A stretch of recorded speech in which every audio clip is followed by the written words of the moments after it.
Hello and welcome again to the Friday Wrap for May 27th. It is, of course, Memorial Day weekend.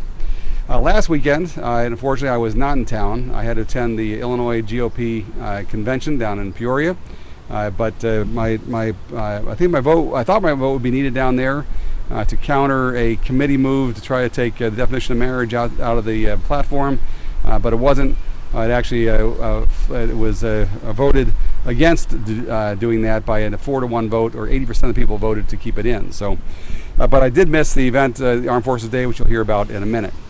It was a very busy week around the village, as always, starting with the village board meeting. At the village board meeting, of course, we had two great anniversaries, big anniversaries celebrated from our police department.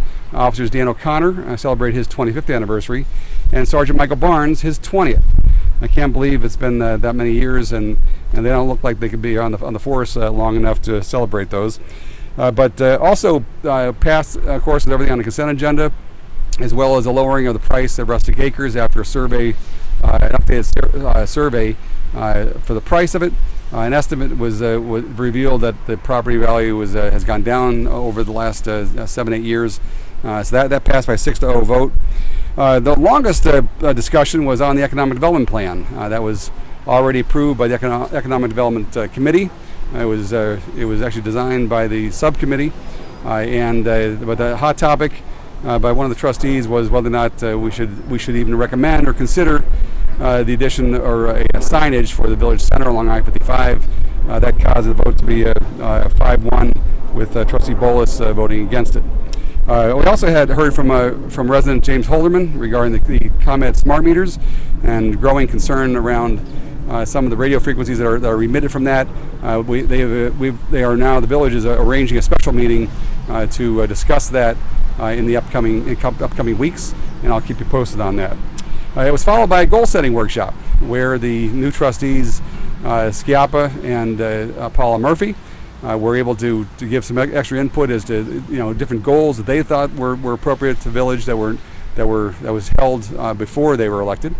And then, of course, we also have to reprioritize the village priorities over the next year or two.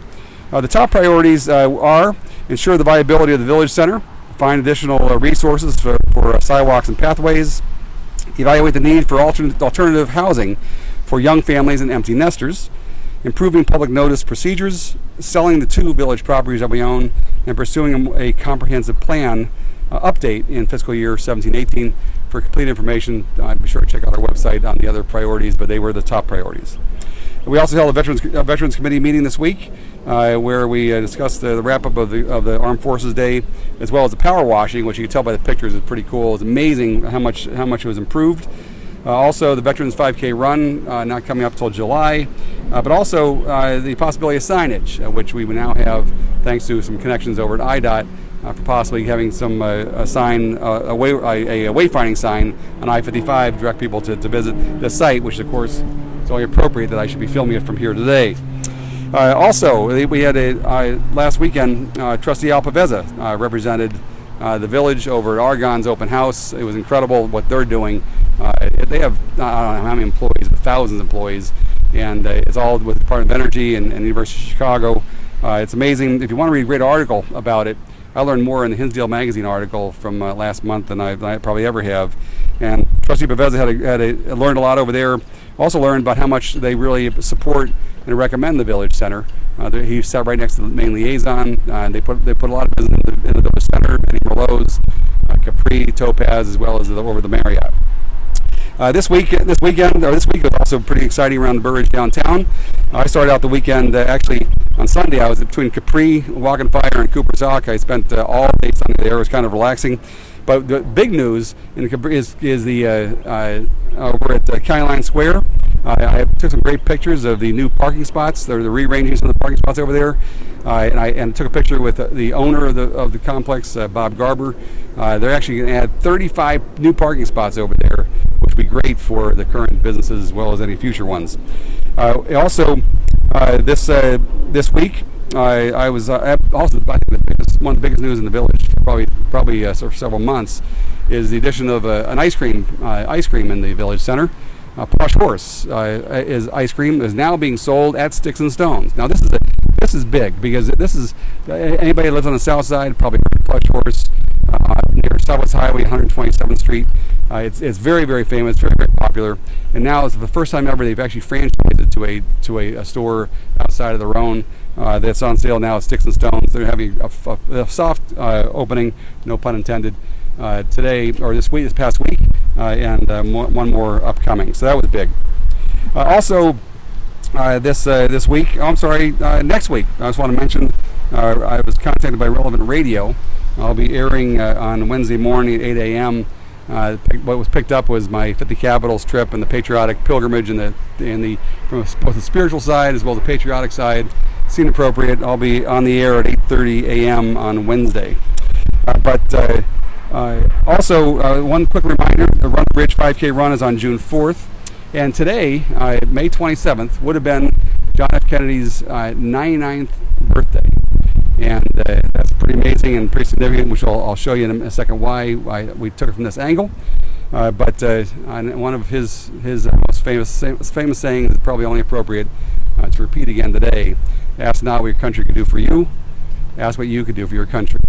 Now I'd like to introduce you to Janet Kowal, for those of you who have not already met her, and have her say a few words about last weekend and what's happening tomorrow.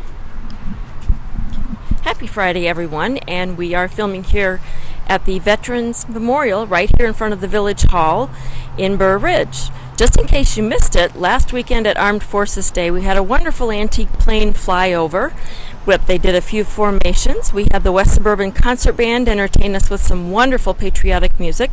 Parker Murphy sang the national anthem for us, and we got some Boy Scouts and Little Daisy troops involved doing the Pledge of Allegiance. It's good to see our future patriots get out there.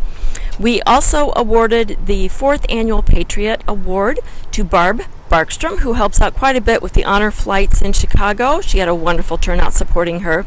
And we had the guest speaker, Dr. Robert Kaufman of Salute the Armed Forces, a group that helps veterans transition from being in the military over to civilian life. We had a wonderful time saluting all the different branches of the armed forces last Saturday, and this Monday, Memorial Day, there will be a short 20-minute ceremony with a laying of the wreath on the Veterans Memorial, some reflections, and just some time to think about those who gave all for our country. And we're very happy to support them and to pay a wonderful tribute to them. So if you can join us on Monday morning starting at 8 a.m., we'll be here. Have a great weekend. Jan, thank you so much again for all the information, and please encourage everyone to be here next year for Armed Forces Day. And I'd like to close with a quote by Bishop Fulton Sheen that I just read recently regarding Memorial Day. And it goes like this: Memorial Day is held to help us recall the sacrifices of soldiers for the preservation of freedom or of our country. Freedom is not an heirloom, but a life. Once received, it does not continue to exist without effort, like an old painting. As life must be nourished, defended, and preserved, so freedom must be purchased in each generation. Thanks again for joining me, and God bless you all. And if you'll notice right behind me is a quote by John F. Kennedy. And just take a moment to reflect, and happy Memorial Day to all. God bless.